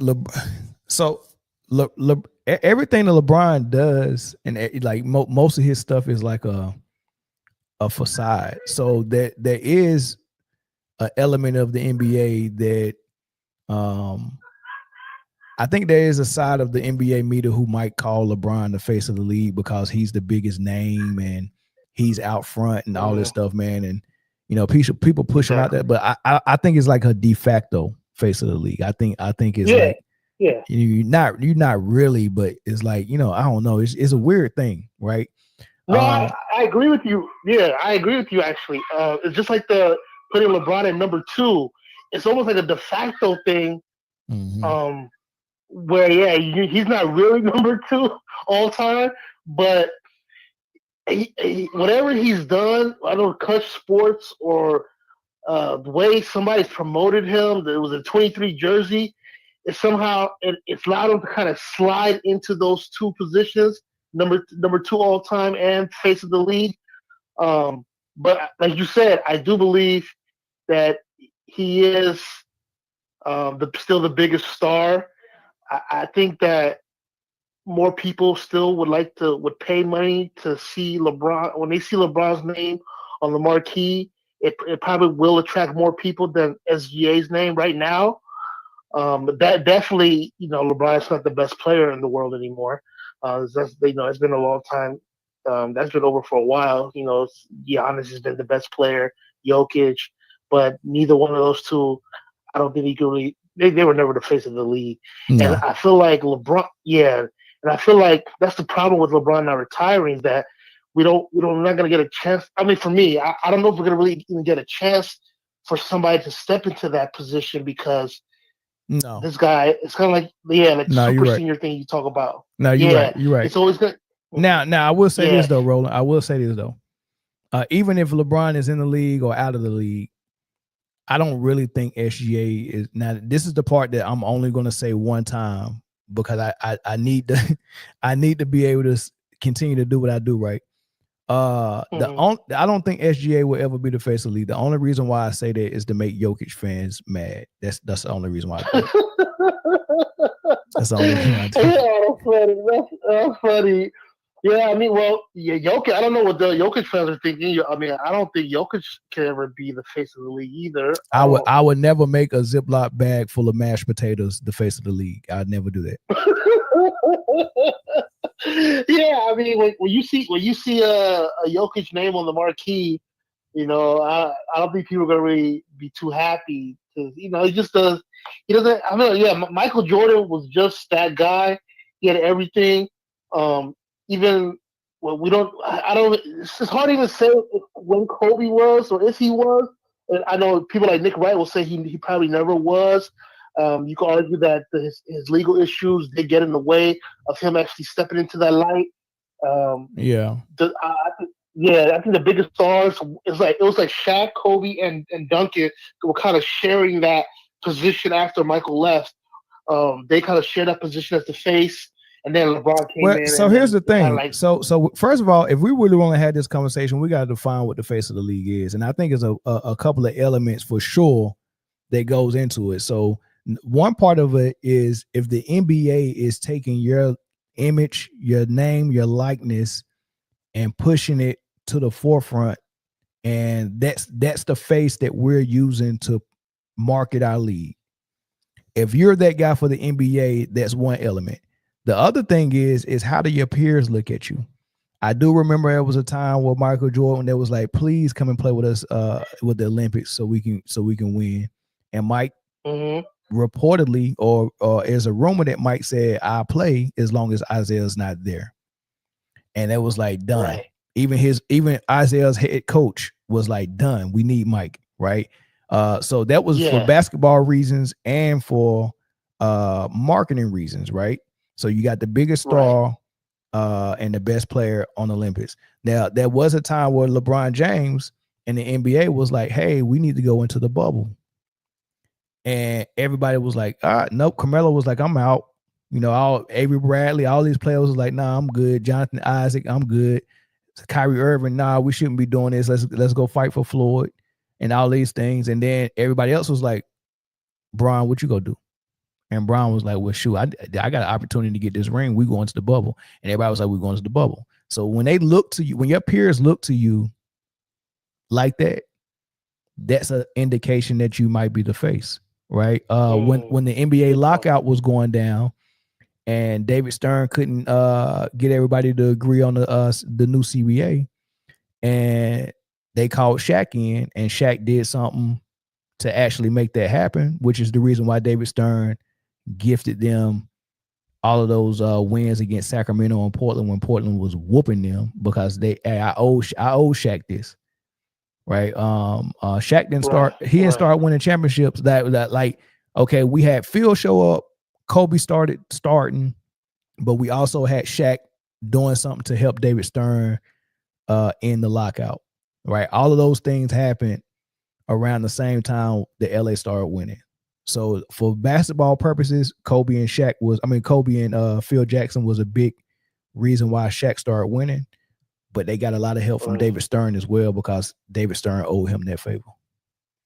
Right. But Shaq was real important and in that lockout. So he might have been like the big wig. I don't know if he was the face of the league, but he was the big wig. Right. So Mike, LeBron, and Shaq have all been that big wig at some point amongst their peers and amongst the NBA front office. I don't think no one would be asking Jokic, are we going to the bubble or not? I don't think no one would be asking Jokic to come in and do something to help us in this lockout. I don't think nobody would, nobody's looking for Jokic like that. Nobody's looking at Ant-Man like that. He's shown that he is a child mentally. Right. He don't even think like a Jaylen Brown. Jaylen Brown is one of the youngest presidents of the basketball union, or the players union, that the NBA has ever had. Very smart individual, uses his brain. When he speaks with a lot of intelligence. Anthony Edwards can't even put a condom on. Right. right. Yeah, Anthony Edwards, he's kind of fallen short of that. I don't think, like you said, for that reason, with all the issues with the mother of his children and stuff like that, that alone, the NBA probably wants to back away from him. So you're saying for the definition of the face of the league is something that casuals, hardcore, media, and players in general, like kind of all agree on. Is that what you're saying?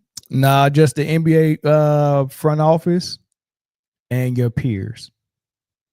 If your peers look up, if your peers look up to you as the top dog of the league, yeah, and the NBA front office is pushing you, and a lot of times it has something to do with whether if you sign with Nike or not, because Nike and the NBA are partners like the NBA and freaking Vegas is.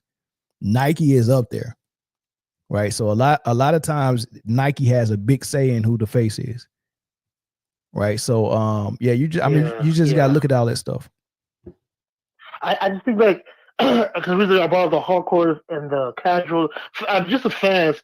It's just the money. So I just think that if the front office and the players, if they like you said, if they put Jokic's name on the marquee, I don't think many fans are gonna go and put money to go and see that person, you know. And then I feel like that would kind of make him not look like he's the face of the league if people are not willing to pay money to see him play. That's another thing that I think about when it comes to the face of the league. I mean, like you said, I don't know what the definition is, but I know in other, like let's say in boxing, that's a perfect example because they argue about that definition of the face all of the time. And in boxing, the face of the league is whoever brings in the most money, whoever gets like the biggest gates, the biggest ticket gates, the most pay-per-view buys. That guy is the face of so right now it's Canelo Alvarez. So he's Mexican. You know, he speaks a little bit of English, but he makes the most money. He gets the biggest contracts, and he has a whole country that backs him. So they've called him the face of the league since Floyd Mayweather retired. Before it was Floyd Mayweather, now it's Canelo Alvarez. That's boxing. So I try to bring that into basketball to see if that can still apply, and for sure it works well with Michael Jordan. And then it's like I guess it would be Shaq after Michael Jordan, and then definitely LeBron James as like the person who he gets people to, even though as crazy as much as he's not as much as he's hated, people don't like him. His skills have fallen off and all that stuff. It just seems that his name is still like NBA is definitely a decline in popularity. But of everybody, with everybody being under this low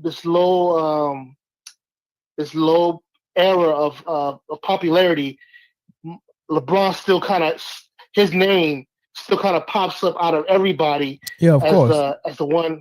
Yeah, of course. Yeah, you know what I mean? Yeah, So, but de facto. Yeah, but it's a collective effort of him being a really good player and a great player.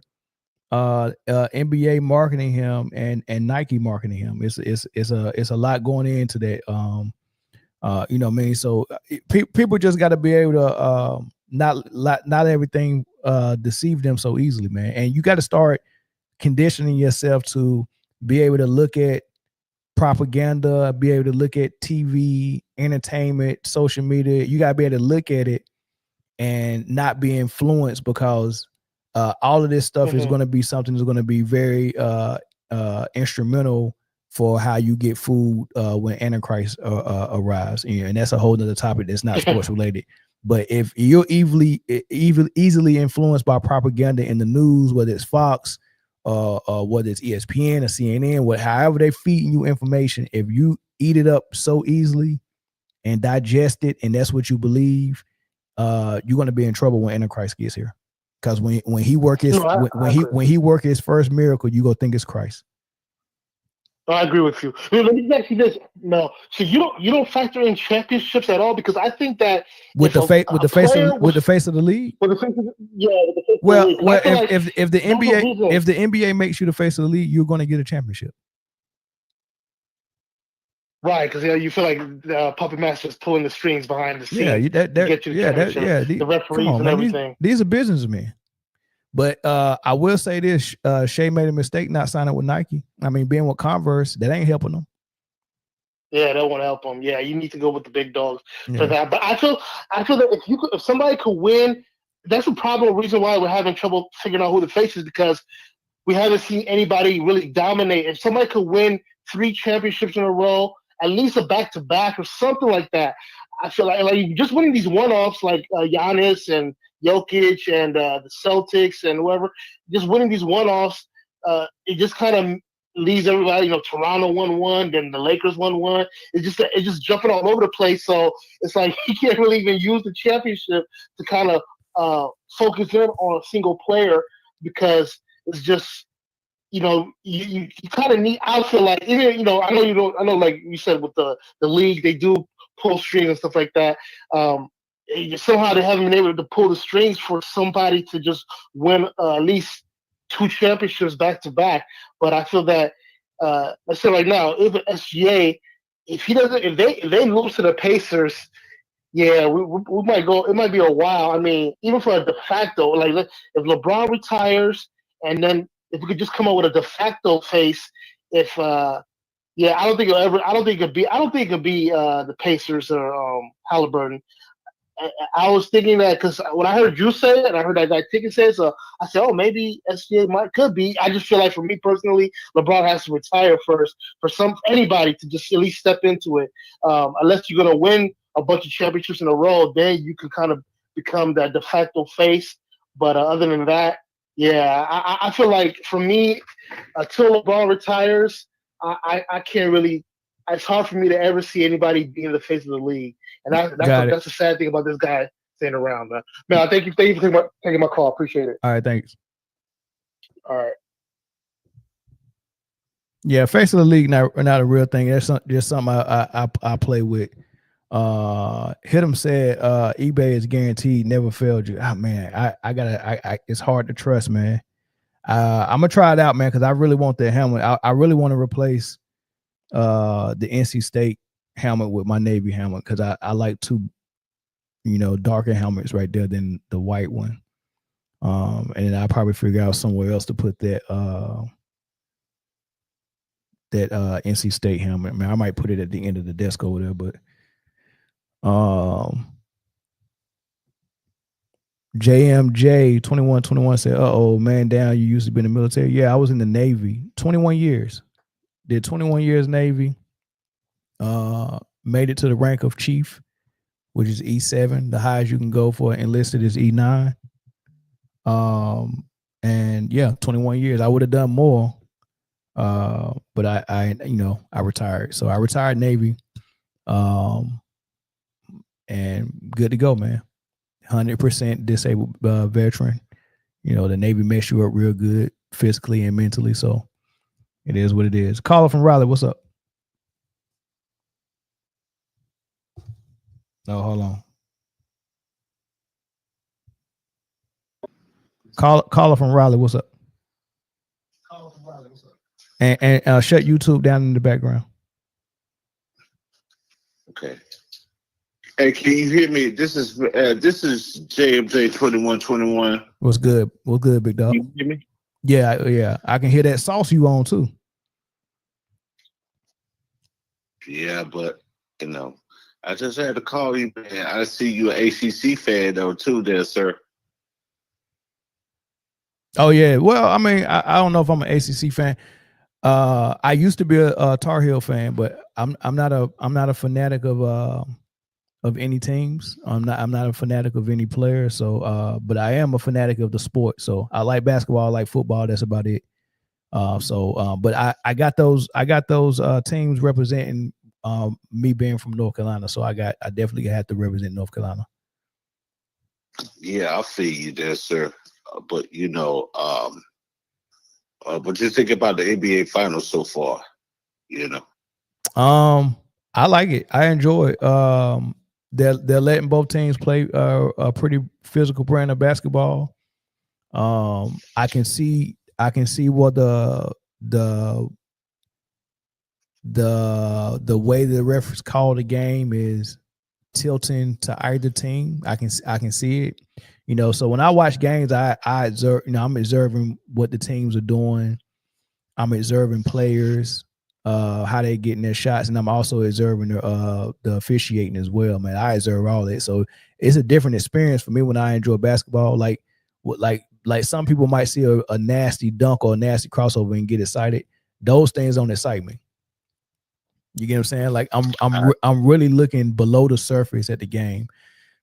And you know that's you know I think I look below the surface on everything. I kind of overanalyze everything. So but I like doing stuff like that. I like looking deep into everything. So I just see it a different way. I'm enjoying it though. I like it. Hey, but I'm gonna tell you this, Mr. Man Down. You think the Indiana experience from Pascal Siakam and Rick Carlisle with his championship experience with Dallas gonna win them the championship?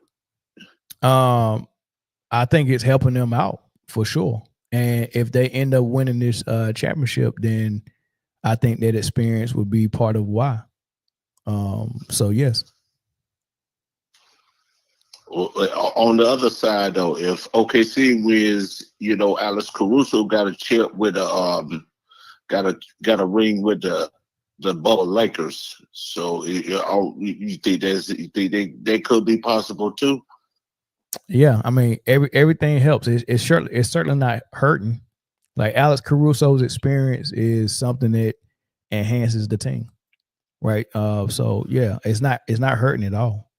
The only thing that would hurt if someone was a liability. So is at least enhancing in some type of way. So yeah, Alex Caruso's experience is a part of the pie. Okay, but you know, if OKC lose, it might be that 2012 experience again. You know, I hope it don't. But we got to have a good game, good 7 games off this series. If they don't, but you know, Lord have mercy, man. It's gonna be something, ain't it? And there gonna be something, man, down. I mean, I think the media have a lot to talk about all summer if they lose this. So I mean, the media will be happy. I mean, if they win, you know, you get a little bit of a story, but you know, you get a really good story if they lose. So I think the media have a lot to talk about. I think a lot of Denver and Jokic fans have a lot to critique as well. So yeah, you're gonna hear that all summer, but it's all part of the show, man. This is the entertainment that the NBA has decided to provide for us on TV. This is what they want to happen. This is their script, right? So whatever's going to happen, whatever they want to happen is going to happen. I don't think Indiana will win it. I know it looks very hard to win it when you're down 2-1, but it's been done before. And like I said, the officiating is changing like the weather. Right, on how they give leeway to either defense, you know, who gets the more leeway. So, it is what it is, man. And I take that comment off the air, man. I'm about to end the show, man. Thanks for the call, brother. Yeah, appreciate it, man. Down, salute, man. All right, salute. No Thank doubt. you for serving. No problem, man.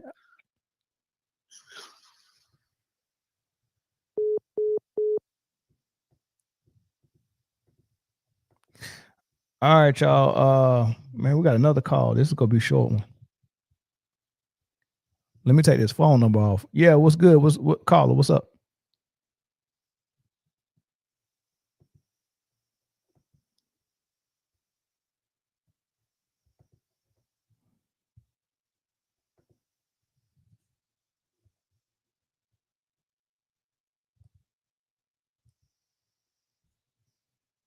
Test.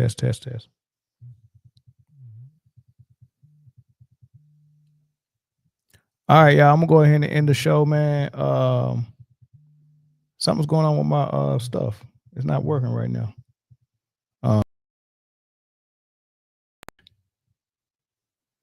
All right, y'all. I'm going to go ahead and end the show, man. I'll catch y'all on the next stream. What's today? Today is Wednesday, so it might not be a show tomorrow. Definitely going to have full panel Friday, so we'll be on Friday. And then from there, when is the game? Tomorrow. I think it is a game on Friday. So yeah, so y'all see me Friday for sure. All right, peace.